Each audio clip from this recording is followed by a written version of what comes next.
Imana irakuzamuye. Mungu amekuinua. Imbere y'ababishaka n'abatabishaka. Mbele ya wale wanataka na wenye hawataki. Mbele y'ababyemera n'abatabyemera. Mbele ya wale wanakubali na wenye hawakubali. Mbele y'abagukunda n'abatagukunda. Mbele ya wale wanakupenda na wenye hawakupendi. Imana irabikoze. Mungu amefanya. Kandi nta uzayikoma mu nkokora. Na hakuna mtu atamzuilia. Imana iguha umugisha mwinshi. Mungu akubariki sana. Namwe Imana ibaha umugisha. Na nyinyi Mungu awabariki. Amen.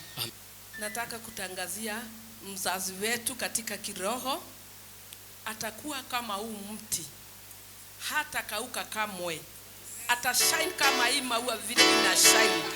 Maisha yake itakuwa ever shine in Jesus name. Hallelujah. Oh, thank you Jehovah. Lima shaka ntarabo igiti hafi y'umugezi ni kumutima wanjye umereye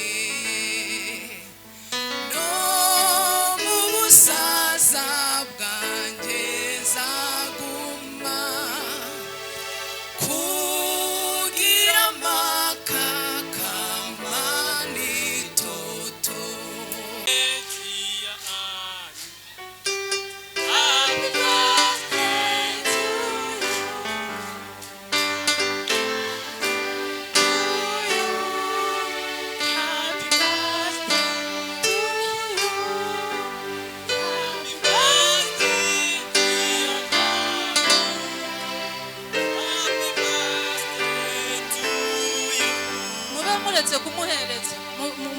Mugoje kumpatirishia. Kubera ko muvunika mwe muteretse hariya.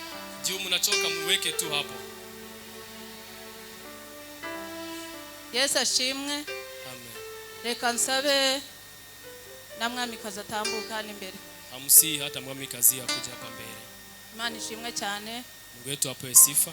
Ku munsi w'amavuko kwa siku ya mwamikazi wacu Bishop, kwa siku ya birthday ya Bishop wetu, ntago twabona icyo twamuha. Hatuwezi uona kitu yenye tunaweza mpea. Ariko lakini twatekereje ariko niki twamuha koko. Tulifikiria ni kitu gani tunaweza mpea. Ariko tugira impano z'ubuhanuzi. Lakini huwa tuna kalama ya unabii.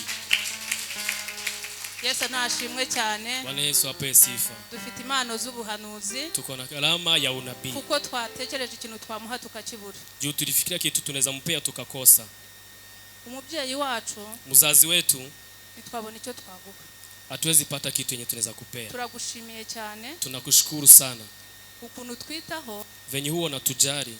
Mu bibi no mu byiza. Kwa mabaya na mazuri. Arutabizi. Kuna mwenye hajui? Arije mwigezemo mubura. Kuna wakati mumewahi mkosa. Rero turagushimiye mubyeyi wacu. Kwa hiyo tumekushukuru muzazi wetu. Turashima Imana. Tunashukuru Mungu yakurinze, ambaye amekurinda muri iyo minsi itambutse yose. Kwa hizo siku zote zimepita. Akakongera umwaka wo kongera kubana natwe. Akakuongezea mwaka wa kukua na sisi. Yesu ashimwe. Bwana Yesu apewe sifa. Reka nsabe Diana dufashe uyu mutaka. Tamsi Diane. Auhereze Pastor Mutesi. Ampatirishie Pastor Mutesi yo mwavuri. Aufungue. Aumutwikire. Amufunikie. Hanyuma bamwegereze mikoro agira amagambo mwaturaho. Alafu wampatishe microphone akili maneno fulani. Ndabizi nawe ko afite icyo yamubwira. Najua tu ako na chenye anaweza mwambia.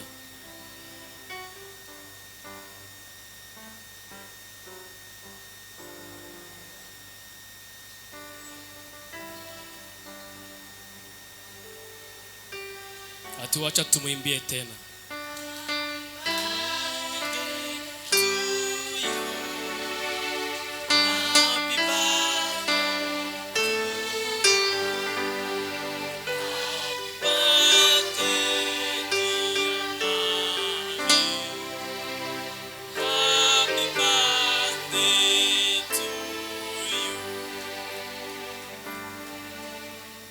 Amen. Amen. Icyo wavukiye kile umezaliwa kiruta cyane uko wavutse. Ni kikubwa sana kuliko venye umezaliwa.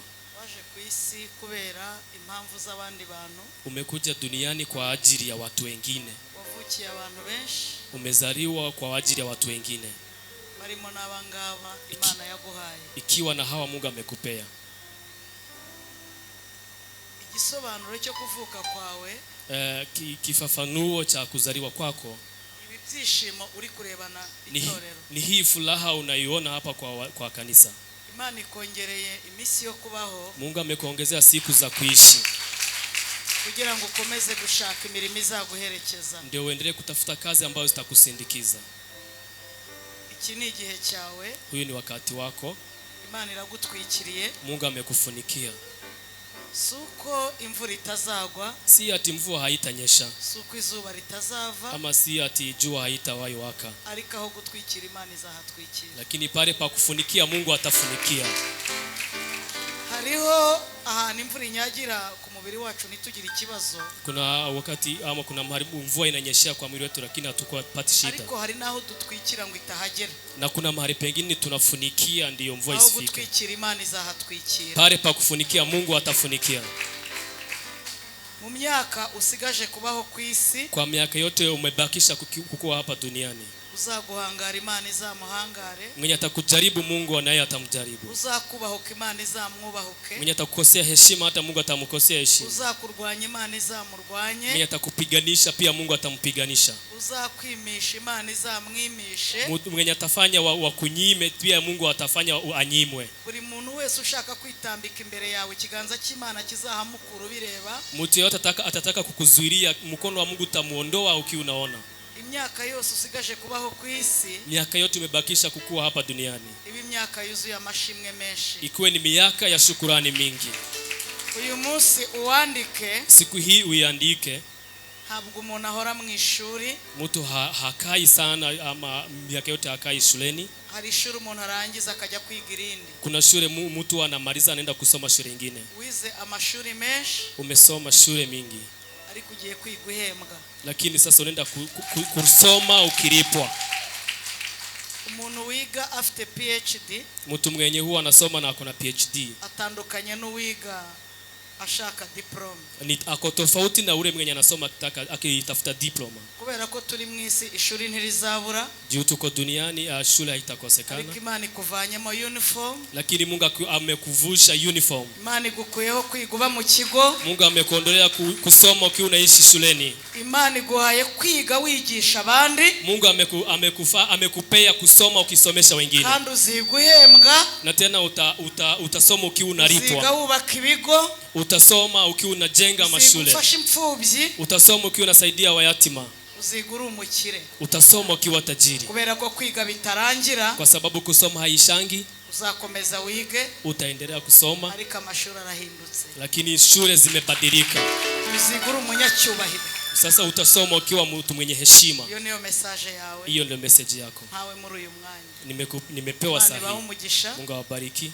Umuntu abiba nibyo asarura. Yale mtu anapanda ndiye anavuna. Ntabwo wahinga ibishyimbo ngo usarure amashaza. Wezi panda maharagwe uende kuvuna minji. Ibi ngibi ukorerwa, haya unafanyiwa, nibyo uba wakoze, ni yale tu umefanya bado. Ibi ni bito cyane. Hii ni kidogo. Imana izakwitura, Mungu atakulipa. Ku buryo umuntu abantu bari imbere yawe paka watu wenye hapa mbele yako bazajya bahagara ku gatuti bakugire inyigisho. Watakuwa wanasimama kwa madhabahu wakufanye wewe kitu ya kufundisha. Bazajya bakuvuga mu nyigisho. Watakuwa wanakuongelea katika mafundisho. Kugira ngo Imana ikomeze abandi bantu. Ndio Mungu atie nguvu watu wengine. Bazajya bavuga ibyanditswe. Watakuwa wanaongelea maandiko. Nibarangiza bavuga na Bishop Maggie. Wakimaliza waongelee paka Bishop Maggie. Imana irakuzamuye. Mungu amekuinua. Mbere y'ababishaka n'abatabishaka. Mbele ya wale wanataka na wenye hawataki. Mbere y'ababyemera n'abatabyemera. Mbele ya wale wanakubali na wenye hawakubali. Mbere y'abagukunda n'abatagukunda. Mbele ya wale wanakupenda na wenye hawakupendi. Imana irabikoze. Mungu amefanya. Kandi nta uzayikoma mu nkokora. Na hakuna mtu atamzuilia. Imana iguha umugisha mwinshi. Mungu akubariki sana. Namwe Imana ibaha umugisha. Na nyinyi Mungu awabariki. Amen. Amen.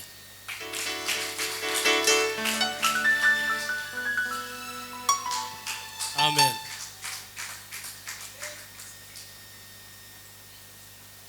Amen.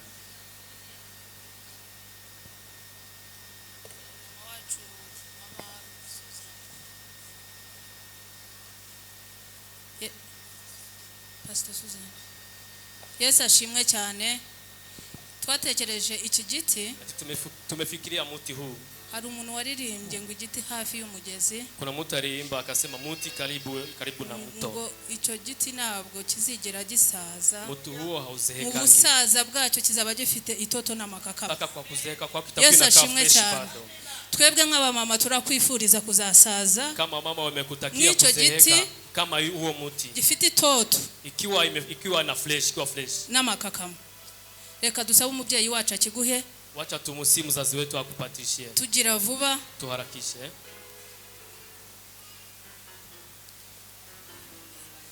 Yesu ashimwe cyane. Uyu muri hangana umunsi y'umuntu yavutse rwose mana. Haleluya. Yesu ashimwe cyane. Nataka kutangazia mzazi wetu katika kiroho atakuwa kama huu mti, hata kauka kamwe, atashine kama hii maua vile ina shine. Maisha yake itakuwa ever shine in Jesus name. Hallelujah. Oh, thank you Jehovah. Lima shaka ntarabo.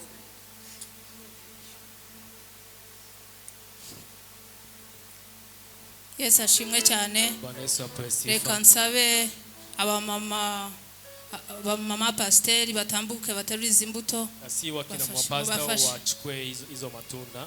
Mubyeyi wacu twaje kugutura. Ati mzazi wetu tumekuletea. Urugo rwawe nirukaburemo ikintu icyo ari cyo cyose. Mama yako isikose kite yote. Aho harimo amata. Hapo pakona maziwa. Aho harimo imbuto.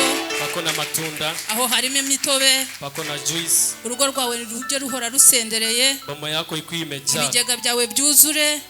Mahari unaweka ikuwe kumejaa. Umuntu wese azakugana ajya shira inyota n'inzara. Kila mtu ambata kutembelea asikuwe na kugera kiu. mu busaza bwawe. Paka uzeheke. Kandi imbuto zawe ugenda utera uzazisarura. Tena matunda ambayo unaenda ukipanda utakuja kuvuna. Mungu awabariki.